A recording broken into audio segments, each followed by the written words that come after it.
This is Michael Cowen, and welcome to Trial Lawyer Nation. You are the leader in the courtroom, and you want the jury to be looking to you for the answers. When you figure out your theory, never deviate. You want the facts to be consistent, complete, and credible. The defense has no problem running out the clock. Delay is the friend of the defense. It's tough to grow a firm by trying to hold on and micromanage. You've got to front load a simple structure for jurors to be able to hold on to. What types of creative things can we do as lawyers, even though we don't have a trial setting? Whatever you've got to do to make it real, you've got to do to make it real. But the person who needs convincing is you. Welcome to the award-winning podcast, Trial Lawyer Nation, your source to win bigger verdicts, get more cases, and manage your law firm. And now, here's your host, noteworthy author, sought-after speaker, and renowned trial lawyer, Michael Cowen. Today on Trial Lawyer Nation, I'm joined by my friend Dan Ambrose. Dan, how are you doing today? Michael, I'm doing fantastic. I'm in Sevilla, Spain with some of my friends that I work with, and we are just having a great time here. Well, thank you for taking the time to talk to us when you're in Sevilla. I know when I'm in Spain, work is the last thing I typically want to talk about, but that one of my goals in life when my last kid graduates from high school in 5 years is to spend more time around the world working remotely. So good for you. Before we jump in, I just want to thank our sponsor, LawPods. LawPods produces, edits, does everything for this podcast so that all you and I have to do is speak. They do all the rest, make all the little cool ads for us. So if you are thinking about having a podcast of your own, I highly recommend LawPods. So Dan, let me second that because LawPods also does the Trial Lawyers University podcast. So they do a great job and just make it so easy. So obviously all the stuff we got to do, the technical aspect of doing a podcast is not in my bandwidth. So I'm really glad that Robert takes care of it for me, just like he does for you. Yeah, it's awesome. It makes life so much easier so we can focus on what we actually do. So let's talk about you own something called Trial Lawyers University. What is that? Trial Lawyers University is a learning place that evolved during the pandemic because, of course, we were all shut down during the pandemic. And when the shutdown first hit us, a buddy of mine, calls me up and says, "Hey, man, this is the time to ask yourself, how can I serve my community? Because one day this nightmare called COVID's going to end. And how do you want people to see you? How do you want people to see you? And, especially compared to the other organizations like Reptile or Trial Lawyers College and, whatever else is out there. And, because people remember who was there for them in their time of darkness. And so you got to figure out something to do. And I couldn't figure out what to do. But eventually another buddy of mine came over. We were watching CVN and I was commenting on it. He's like, you should do like a play-by-play, after action report on some of these trials. And maybe you could even get the trial lawyer to come in and comment on it. I'm like, yeah, it's not a bad idea. So I learned how to use Zoom and that was kind of the beginning. It was called case analysis back then. But as time went by, especially with all the ruckus over at Trial Lawyers College and all that arguing they were doing and lawsuits and stuff, I was like, I was meeting all these great trial lawyers who were doing so many things so differently from each other. And they had these different personalities, like between Brian Panish and Nick Riley and Sean Claggett. I mean, and Randy Sorrells, like totally different people, personalities, but all very successful. And what I realized is that there's a million ways to try a case. And all these people are doing it very effectively in their own way. And that way, like a university is like a collection of thoughts because like these other places like Reptile and TLC and Spence Method, I felt they were just very dogmatic in their approach to things. Like you have to do it this way or you're doing it wrong. And I don't think, I just found that not to be the case. So that's kind of how it all got started. But it actually got started long before then because I got into this teaching space back in like 2014 because I taught a program called Trojan Horse Method back then, which is like a little workshop because I was trying to, kind of learn how to be a better presenter and help people become better at presenting, not just the theory, but the presentation of a story. And, so that kind of gave me a base when COVID started to have a little bit of traction in the area. But that's kind of how it all got started, and it's a lot more things than that now.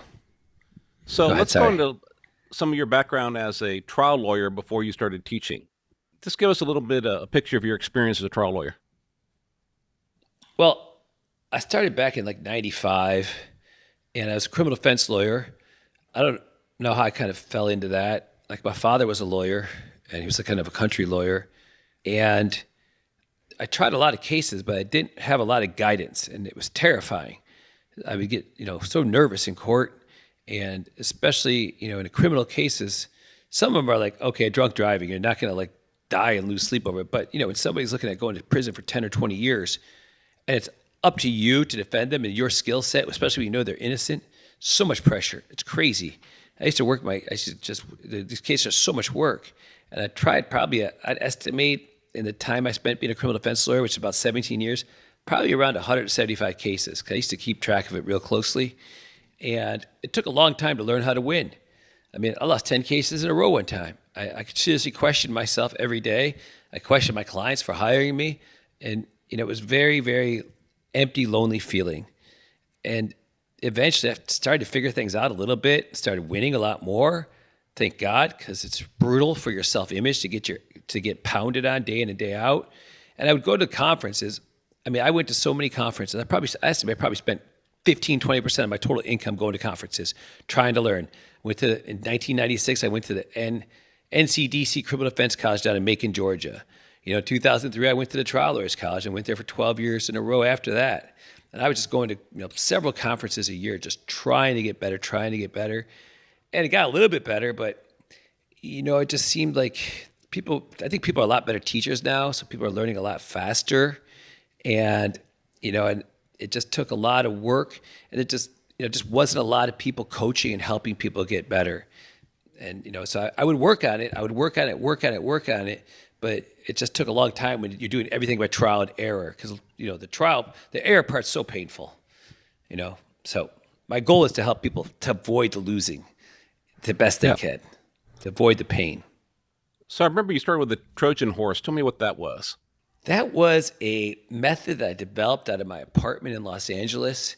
I would do workshops there every week for local lawyers. I mean, I did it as much to keep my skills, getting up, presenting, because I was trying to become a lawyer in California. So I failed the bar 3 times. So it took some while to get through to, get a license. And in the meantime, I was doing these workshops at my place in West Hollywood.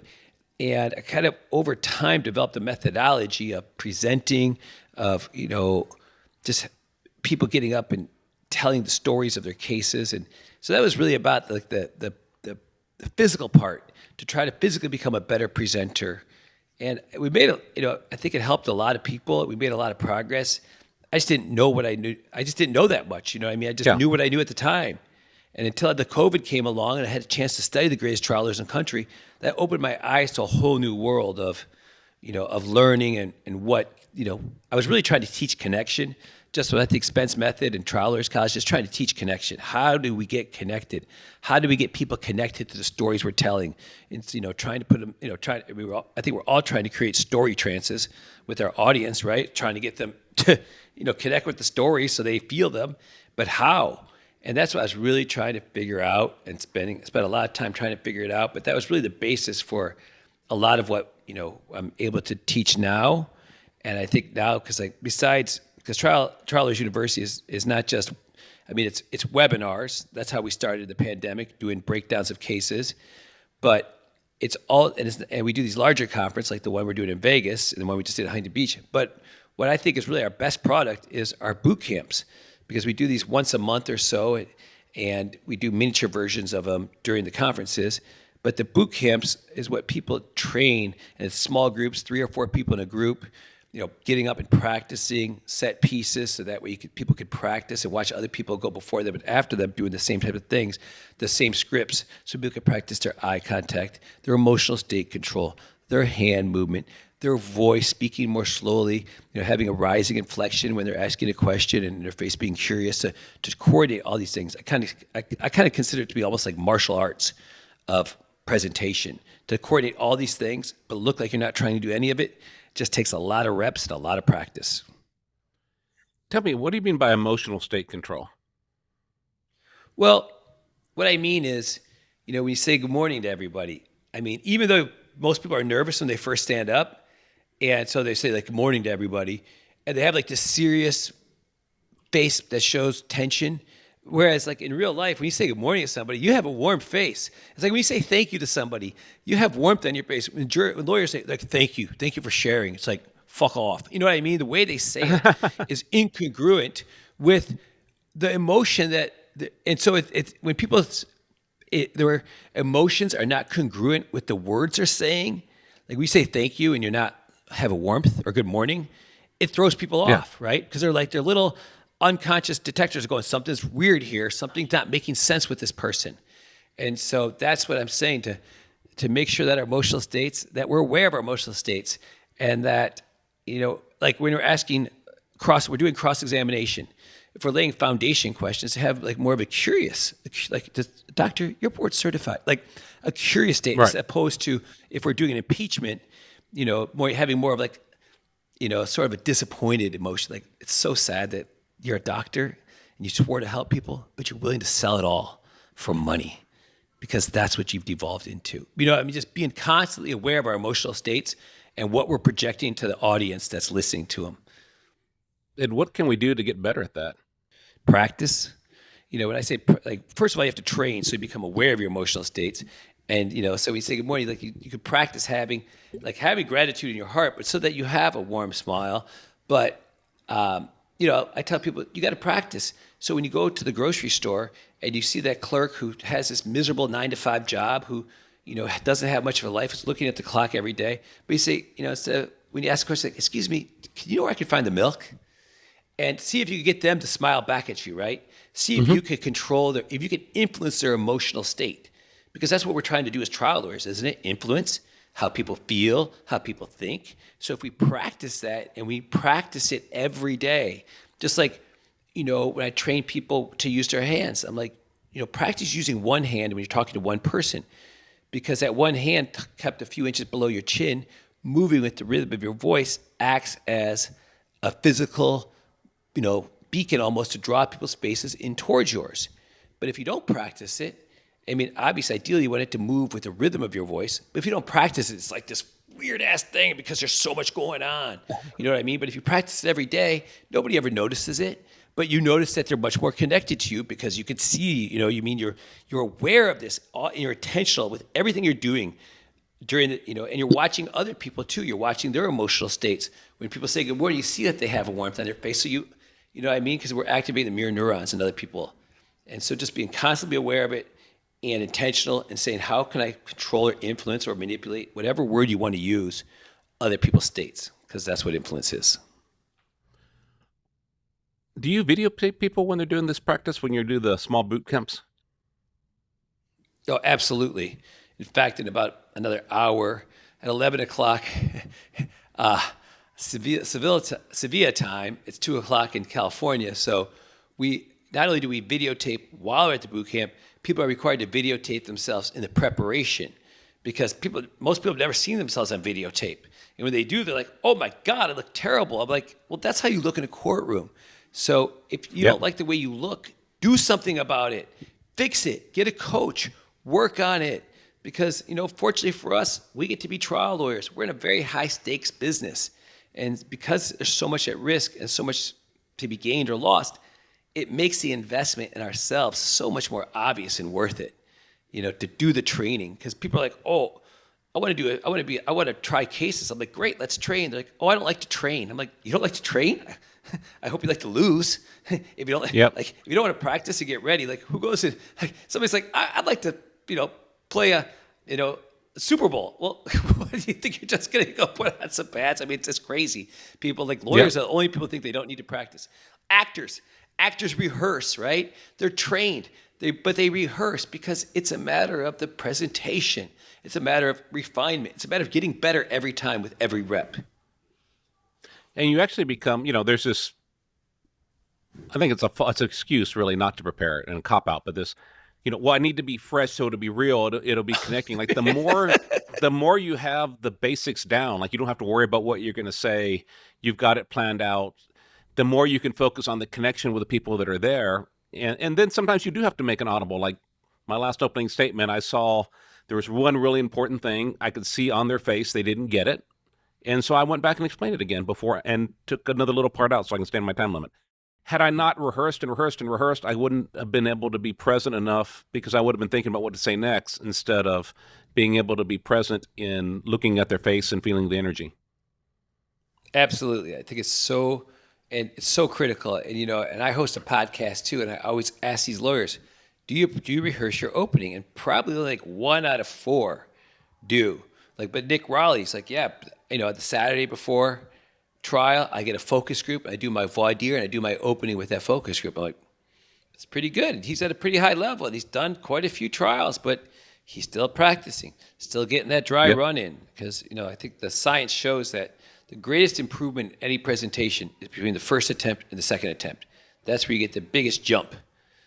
And after that, you can still make improvements. They're just not as fast. But that's why we videotape, because people have no idea what they look like when they're presenting. The weird things they do with, people stand up there, they make these fists with their hands and their face. I'm like, you gonna beat somebody up? Because it looked like you're kind of pissed. And they don't even realize, oh my God. You know what I mean? All these unconscious tension, I call them tension almost signals, right? That's why somebody's clenching their fists, because they have nervousness. And yet they're thinking, I should be nervous. I've been doing this for 20 years. Well, newsflash, you're still human. Even after 20 years, you're still a human being, and you're still going to feel that insecurity and that nervousness. And, training helps that disappear faster. But I don't know too many people, when they first stand up there, they're not feeling something along the anxiety until they get that connection going. But once you get that connection, I think everything starts to change and just relax then, because then you know people are with you. That's the whole, Absolutely. That's the first part, right? Getting them with you.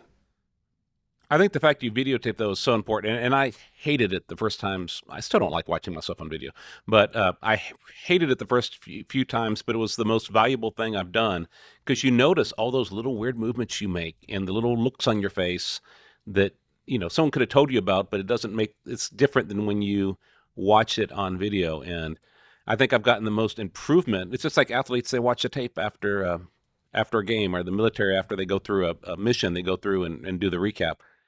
I think it's so important, and we don't do it nearly enough. And I think that even if people are trying smaller cases, the whole point of trying smaller cases is to develop the skills to try bigger cases. That's, the better you do, the more practice you have, the better you're going to do in your career. And the confidence, because it's such a confidence game. Because on the applications for Vegas, it's one of the top 3 things. And, often I see the confidence to go to trial. And I'm like, you can't sit there and watch people perform and get confidence in your presentation. You have to get up and perform. That's where you're going to get the confidence, right? And anyways, so it's like, you want to get confident? Do the thing. Get up there. Present. Yeah, I think you need to do 2 things. I think you have to actually try cases. I think you have to at least win one big one. And I think you have to get your ass kicked and survive. I think both those things, because let's say if there was someone out there that had really won every single case, they'd be scared to death every time that they're going to lose one until you've survived it. So, I'm lucky enough to have done both. The second more than I would have liked to. I've done enough of that, but the fact is that you go put a bunch of money and time into a case, you get your ass kicked, and then you go on to the next day and you survive, and your business doesn't end, and people don't stop referring you cases, and you don't lose your license, and you go on to the next case and you win the next one. I think people need to get that experience both in the rehearsal, but then just getting out in the real world and doing it. I agree. Get it. It's nothing like live fire, and but I do think it's very, very important for people to practice so that when they go in there, they're doing their best performance. And if they get their ass kicked, well, at least they got their ass kicked, giving it their all. And they get their ass kicked because they were unprepared, or they were, too nervous that their mind froze up on them. Then that's different. Yep. It's one thing to give it all you got, and two people battling with everything they got, somebody's going to win, somebody's going to lose. That's life. But it's like if you're unprepared, or it's a shit case and you're just going to try a shit case That's for different. Reps, I think that's a terrible thing to do too. Because if you have no chance of winning, it's a shit case. All you do is practicing getting your ass kicked, and it's really bad for your mental state. You know what I mean? For your ego. Because I don't care if it's a shit case or not. Getting humiliated in public, which is losing a trial, is painful. And you do that a few times, most people will not continue to jump into that arena. They just won't. It's too expensive and too painful. Yeah. Well, I also think though it's just something you have to learn that it's not going to kill you. But I totally agree. You should go in there trying to win with a chance of winning. But if you try enough cases, I mean, no matter how well you prepare, if you're trying hard cases sooner or later. Oh, absolutely. I mean, absolutely. Losing is, dealing with loss is part of this business. It's part of the game of being a winner. Nobody starts at the top. Nobody wins every case. It's like Charlotte Aldrich. She says, if you ain't lost, what she say? If you haven't lost any, you haven't tried many. That's what she say. Yeah. Or you're selling cases. You're selling marginal case. I mean, you're selling cases that could go either way every time and for too little money. Right. So what else do you do on the boot camps? We talk about emotional state control. You talk about building connection. What are some things that people can do to build a connection with their audience, with their jury? Well, they really have 3 parts. So one part is on presentation skills. So on the presentation skills, it's a matter of, learning how to make eye contact before you start talking. To work your hands into the, so that way they start moving naturally. Deliver one chunk of information to one juror. So staying longer with people, because people, to train ourselves to connect with, to talk to every juror once before we talk to any juror twice. Every juror twice before we talk to any juror 3 times, and kind of balance our connection and kind of weave the jury together. But also on how to use visuals and how to control like the jury's glance. If I want the jury to look at my microphone, I have to look at it. Once I look back at the jury, they stop looking at my microphone. So it's just about controlling everything about your presentation. On the voir dire, it's really a matter of the same things of, but also really understanding rhetoric and how rhetoric influences and the right, the words matter. Saying as we've all just heard, my name's Dan Ambrose is different than as you've all just heard. My name's Dan Ambrose, right? I mean, word selection matters and understanding the power of words. But also, we have a module on cross-examination, because I think most people just are very poor at the delivery of their cross-examination. Not the substance, but the delivery. And what I mean by that, most people probably get the, the one new fact per question, leading questions only. But not many people cross-examine in the present tense. Because they're always in the past. But if you're in the present tense, this forces you to visualize it, causes your, the person you're cross-examining to visualize it. But most importantly, the jury can visualize it, or the ability to create space in a cross-examination. So it's more of like so it's like, doctor, you look at the charts. So you have you open your hand up, you look down at it. So it's like the doctor looking at the chart, right? That's what I mean by creating space. Dropping the taglines like right, correct, isn't it true? Dropping all the filler words like and, so, etc. Effectively using a flip chart to anchor your points. Even writing legibly on a flip chart is something you have to practice, because if you just do it without practicing, it's scribble, and then nobody can read it. You're embarrassed about it because you didn't practice it. Practicing our emotional state control when cross-examining. Like I was saying earlier, to have a curious state when you're doing foundational cross, but more of a disappointed emotion when you're impeaching. But just, being mindful and aware of all these things, using our hands to influence the pace of the witness's answer. So those are really what I consider foundational skills that I rarely see anybody execute on cross unless they practice. But once they do this, and it's only a 3-hour session, and we're going to be doing them in Vegas too. But then you have when you do them over and over and over, then you have the skills on how to do these things. And then when you have the building blocks. That's all it's about, the building blocks, to get the building blocks, and everything's extrapolated from these building blocks of the connection, the eye contact, the facial control. Once you master these things or get really good at them and practice, you just get better and better every day. Yeah, well, I've heard those are the boot camps. Rave reviews from. Yeah. And now we kind of modified it so that we work on a case during the boot camp, because people are having trouble bridging the case file that we use for training to their actual cases. So now we added extra half a day so that we're all working on the case for like a day and a half of it, just on the case for a day and a half and learning the skills in the other time. But that way they get so much better at that one case that just, the more you get up practicing telling the story of your case, the more it becomes real to you, the more you live it. And just makes it so much more effective, but it also makes it like a really legitimate case cost because you're gonna get so much better on that case in every case. Absolutely. And I highly encourage that. I've talked to people that have been, and they've really talked about how it's really helped their development as a trial lawyer.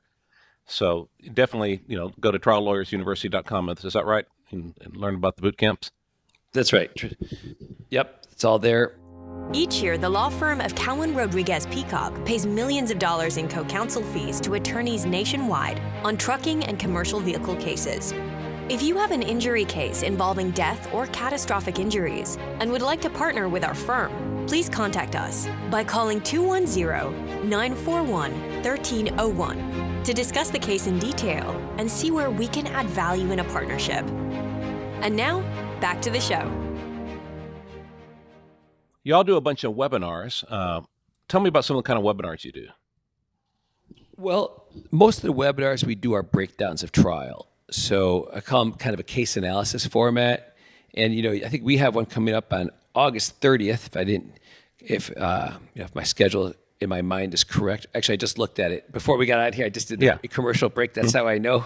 Because I was doing, my buddy Shemek Lubecki, who's been on your show before, he's hosting a webinar with a couple guys from Miami. Just got their first 7-figure verdict, so they're pretty excited about it. A couple former public defenders finally broke through, so that's pretty cool. But so webinars, most of the webinars are case analysis. So we start with the breakdown of the trial. So it starts like a 2-minute overview of the case. Then we go through the focus groups, who ran them for you, what'd you learn, did you change anything? Then the motions in limine, then voir dire, then opening statement, then order of proof, who'd you call first and why? How do you sequence witness? How do you think about witness sequencing? Then cross-examination, how do you do your depots to set up the cross? Give us some, how'd you undermine their credibility? And then closing argument and rebuttal. And each one takes roughly 3 hours because people are like, oh my God, 3 hours is so long. And next thing you know, like 3 hours is gone like that because, it takes time to learn this stuff. I mean, it took 3 months to, sometimes it takes 3 weeks to to do the trial, but we're kind of trying to give the highlights of it in 3 hours. But that's what most of them are about. There's some that are that's like 95% of them. There's some stuff on building PowerPoints and, Zoom trials. That's stuff we did during the pandemic, but mostly now it's just all case breakdowns because, every verdict is a story and everyone needed to be figured out and, overcome the defenses, and it's just strategy. That's how you learn strategy, right? Because you gotta learn trial strategy if you want to get good at this game. The only way to learn trial strategy is, it's one way is trying cases, but also studying people's trials and figuring out what they did and then picking out what works for you and applying it. And that's what I love about it is that, most of the time you just get to hear about the big result, or maybe you'll hear like 2 or 3 minutes of it, but to actually dig in deep and see how someone got that result, the challenges they had, how they overcame them, what choices they made and why. I think that's so much more valuable. So I really thank you for doing that. It's been great for me too, because, there's not a whole lot of mentoring unless you're fortunate enough to get into a law firm where you got a great lawyer who's leading it and is willing to take the time to teach, which is a rarity. I mean, I think 95% of people don't have a mentor. And so, part of my vision with Trial Lawyers University was to get these great lawyers to mentor me so that they could mentor the country. And, I'd spend 2-3 hours with, folks getting ready, like with Brian Panish. When I first met him, he's like, Ambrose, it's a lot of fucking time. I'm like, hey, Brian, I got to be good at this stuff. He's like, you're the most prepared person I've ever met. I'm like, and in my mind, I'm thinking like, where did I get Brian Panish and Keith Midnick to spend 3 hours with me one-on-one? Never. So I'm taking full advantage of it and, putting up whatever facade I knew to get there. I'm happy enough to get the 45 minutes to an hour when I do the podcast. So 3 hours would be even better. Right. So you do your big conferences too. How is the Trial Lawyers University? Let's say you have this big event coming up in Las Vegas in October. How's that different than most CLEs?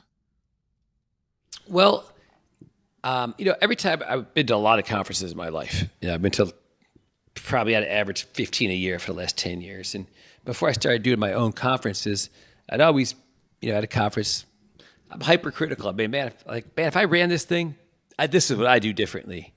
And so over all those years of everything I would do differently, I try to put all those into TLU to try to make it like my expression of my art is how I say it.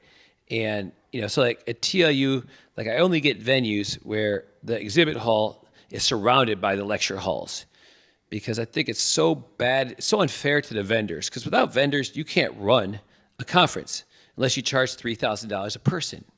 And the vendors have valuable services, but if you don't give them a chance to talk to the lawyers, the lawyers are going to lose and the vendors are going to lose. And that's one of the reasons why we build it so that the lecture rooms all surround the exhibit hall, and the exhibit hall is the center of the action. And so that way, it's people are mixing all the time too, and not just wandering around. But with 9 lecture tracks, there's so much choice. And so that way, because everybody shows up for a conference because there's a gap in their knowledge. That's why they go to class. If you think you know it all, or there's nothing left for you to learn, why would you waste time coming to a conference? You wouldn't, and you certainly wouldn't waste time sitting in a class. But everybody's gaps is different. Everybody's insecurity is different. And so with 9 lecture choices, then they could go to where, if they need something at depositions, they go to depositions. If they want to learn about sexual abuse case because they got a case, that's what they're going to go do. And so, and then you end up getting a little bit smaller classes too, which, as a student, I prefer to have 10 people in my class instead of 100, right? I want to be connected to my instructor. I want to be able to ask a question and get it answered. And, so people are right where they want to be. And besides that, there's going to be probably about 15 workshop rooms going on simultaneously. These workshops are like small group trainings with, an instructor who's specialized at something. And so that way, and the instructor, I saw all the instructors have at least 2 Zoom meetups with their class ahead of time, so they can really be, prepared, and the students can be prepared. But that way, they get, different types of workshops. But some of them are up on your feet training, like the stuff that I talked about. Like my instructors will be teaching all 3 days, every class. But there are only 5 people in the class. So, during Vegas, 30 people get to do cross-examination, 30 people get to do opening statement practice, and 30 people get to do voir dire. But these are, not everybody gets to do it, but the ones that do, that want to get on their feet, that want to practice skills, they have an opportunity to. And it's not just those. There's going to be plenty of other workshops. And you're teaching a master class on trucking, your big rig boot camp. So people that want to get, they want to, learn about, to become a better trucking lawyer. They get to sit there in a small group with you and get everything downloaded into your information. They get to have, what I mean? Now they're all connected with each other, connected with you. So now they have like a little mastermind group of people that, want to get better at trucking cases. And so, those are some of the ways it's different from the education standpoint, but it's also different from a networking standpoint, because you go to conferences, you don't know many people. It's not very fun. And, if the organizers don't put things in place to help you meet people, it's not easy. I mean, and lawyers are not the most socially and friendly, outgoing people because they spend so much time alone, in the books, in the computer. That takes away from, I think, social skills. And so I do everything. I work really hard on getting people connected. Like I ask everybody who's coming to write a personal bio, which is the story of who they are in addition to being a lawyer, written in the first person. And so some people put more personal stuff, like they're recovering drug addicts or alcoholics or whatnot. And that's obviously pretty personal, but even just less personal stuff, like if they used to be a college football player or in the military, I failed the California bar 3 times. I mean, things like that kind of are more personal, but everybody's ever failed the bar exam, they'll relate to that, right? If you never failed the bar exam, you don't know what it's like to fail, that insecurity. And so the personal bios get people connected. And we do a full breakfast every morning with bacon and eggs and protein, so people want to be there from 7:30 to 9. And then we do a full lunch for everybody from 12:30 to 2. And we have themed parties every night, like Thursday night with live music, open bars, appetizers from 5:30 to 8:30. So Thursday night we're going to have an 80s party. Friday night's a Halloween party with live band karaoke. I don't know if people, have you ever done live band karaoke, Michael? I've not done live band karaoke yet. I keep hearing about my karaoke at a ATA conference in Austin a couple years ago. It was evidently more memorable to other people in the room than it was to me. They didn't realize I could rap. But it's fun, But, people are like, I can't it's a lot sing. of fun. I'm like, of course you can't sing. That's why it's called karaoke. If you could sing, you'd be a rock star. I get Exactly. it. I get it. So these are things that, we work hard on to bring people together. And tomorrow on Thursday, we're going to do like an orientation. So hopefully we'll be there. So a lot of the instructors will come on and talk about what they're going to be teaching. So that way people can make, better decisions about where they want to spend their time.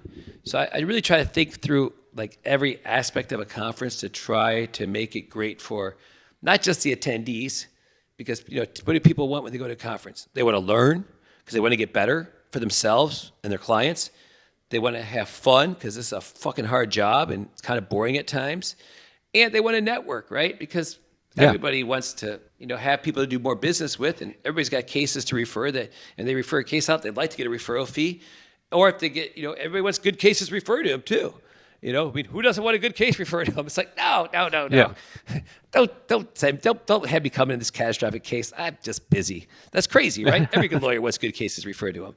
And so, but people only do business with people they know and like.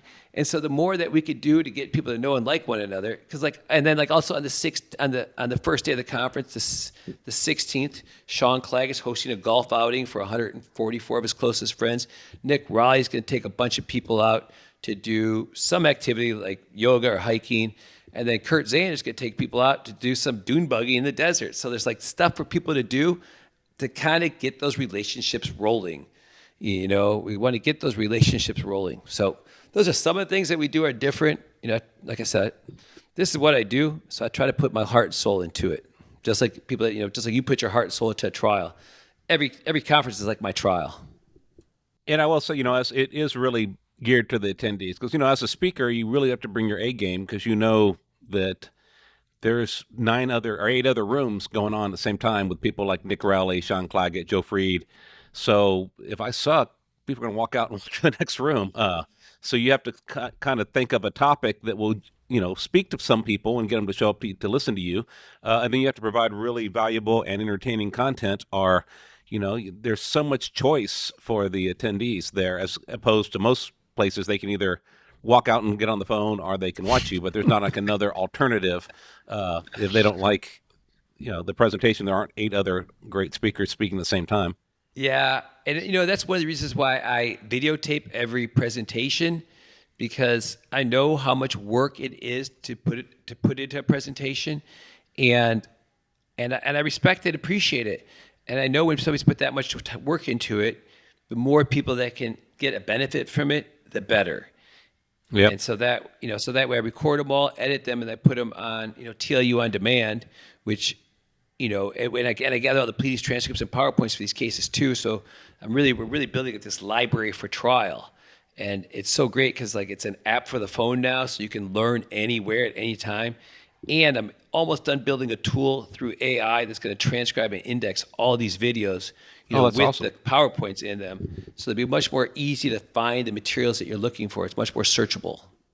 Well, I'm already working. I've actually got a meeting this afternoon with some graphics people, and we're already, we're more than 2 months out. We're already working on the presentation. So I've got to get a whole day masterclass, which is for anyone that went to the Big Rig Bootcamp. It's totally different content. I would never give the same content twice in 1 year. So I worked really hard to find things that would be useful to people that had attended the Big Rig Bootcamp, or even if you hadn't, things that are useful for people building a trucking practice, and things that are different that we haven't presented somewhere else. And then you're nice enough to let me do 2 one-hour lectures. And for one of them, I'm actually bringing a doctor with me. And we're going to do, it's one thing to talk about how to present medical testimony at trial, but I want to do both talking about the theory and then doing it live with a real doctor. And hopefully it makes one of my doctors a little bit better of a testifier too. Yeah, I'm glad that you're able to do that, because so many doctors, I asked them to do that. I was like, I don't want to do that because, then people are going to say, you presented at a plaintiff's conference. And now it's going to maybe look biased. Like, well, okay, I don't know. I'm not mentioning the doctor's name for that reason, actually. I'm bringing it, it's just like I did with the trucking expert at Big Rig Bootcamp. I presented an expert, but we're not necessarily publicizing which one it was. That's good. Just That makes good just to sense. prevent, not give away that one cross-examination question. But I mean, frankly, the doctor's not doing anything wrong. The doctor is helping educate other plaintiff lawyers. No, it's, Now he does get to go have dinner in Vegas with a bunch of potential people he can work with. That's good for him. But it's really just being educational, teaching. We're not telling him what to say. He's teaching us the medicine. We may be helping him how to say it more effectively, but we're not telling him what opinions to have. yeah. I'm just telling you the pushback that I got in the past. Yeah, with doctors. But we got really, really good feedback on the live from my big rig boot camp on the live demonstration with the trucking expert, where we didn't just talk about the theory, we didn't just do a demo, but combining, like, here's the theory and then breaking up into parts and then showing the demo and then taking questions about what choices we made and why. It really seemed to be valuable. It's one of the biggest feedback we got, so I wanted to bring that to Vegas with me. That's great, and it's so fun to teach and, feel comfort enough, what I mean, to try to experiment with new things. And, sometimes they work, and we all try to make it work, but sometimes they don't. And just be willing to, like, hey, I'm just trying to figure out to do my best, and sorry that fell flat, but I'm going to do better next time. And not, and not worrying about it or, beating ourselves up. I plan on rehearsing enough where I won't fall too flat, but hopefully. Well, good. No, I'm just saying. It should go. Like, it'll go great. So it's October 16th through 19th. Is that right? Correct. October 16th through 19th at Caesar's Palace. And where do people have to go to register? So the website, well, Trial Lawyers University is the main domain, but tlulive.com is the subdomain. So either of those will get you to the right place. And and so we got a good room block at Caesar's Palace. It's like around $200 a night, but every day it shrinks just a little bit more. Thank God, because that means people are registering. So it's coming along. Yeah, absolutely. And I know we're taking a big group from our firm, and a lot of our friends are coming. And I will be there. I'll be teaching a master class. That's an add-on. You have to do it when you register, but I'm going to try to present the best trucking content out there.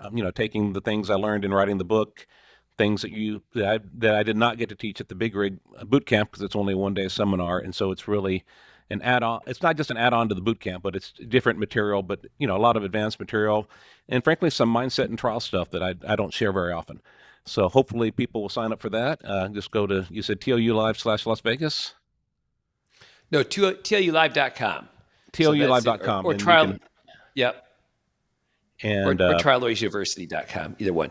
And we're also going to have a lounge there where we're going to be recording some live podcast episodes. So Trial Lawyer Nation will be sponsoring a lounge there. And so if you want to come check out a live recording with some of the big name faculty you have there, as long as you gather them there, I want to grab some podcasts out of them. It could be fun. And plus, come by and say hi. I'd love to meet you. Yeah, there's going to be some big names there. So I'm always working on trying to make it cooler, better, and because I obviously there's a lot of conferences out there in this world, and nobody's coming to my conference just because they're coming because they want to learn something great, right? And so the more great people you got, the more fun it is, and I'm just really excited about it.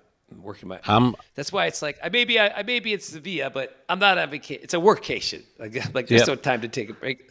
But other people can take a break. I got work to do. I got a conference to build. Yep. And I'm looking forward to it, and I really do appreciate the opportunities, Dan, to present at your conference and to do the webinars and everything else. So thank you so much, Dan. And your friends, Sari De La Motte's going to come in too. So it's her first time at TLU, and Jesse Wilson. So we got a bunch of new presenters. I'm pretty stoked about it too. So we have a lot. Thanks for having me. A lot of people have been guests on this podcast are going to be presenting at TLU. So thanks for coming on. Oh, that's great. Great. Thanks so much for having me, Michael. I really appreciate it. And everyone join us next time on Trial Lawyer Nation. Thank you for joining us on Trial Lawyer Nation. I hope you enjoyed our show. If you'd like to receive updates, insider information, and more from Trial Lawyer Nation, sign up for our mailing list at triallawyernation.com. You can also visit our episodes page on the website for show notes and direct links to any resources in this or any past episode. To help more attorneys find our podcast, please like, share, and subscribe to our podcast on any of our social media outlets. If you'd like access to exclusive, plaintiff lawyer-only content and live monthly discussions with me, send a request to join the Trial Lawyer Nation Insider Circle Facebook group. Thanks again for tuning in. I look forward to having you with us next time on Trial Lawyer Nation. Each year, the law firm of Cowen Rodriguez Peacock pays millions of dollars in co-counsel fees to attorneys nationwide on trucking and commercial vehicle cases. If you have an injury case involving death or catastrophic injuries and would like to partner with our firm, please contact us by calling 210-941-1301 to discuss the case in detail and see where we can add value in a partnership. This podcast has been hosted by Michael Cowen and is not intended to, nor does it create the attorney-client privilege between our host, guest, and any listener for any reason. Content from the podcast is not to be interpreted as legal advice. All thoughts and opinions expressed herein are only those from which they came.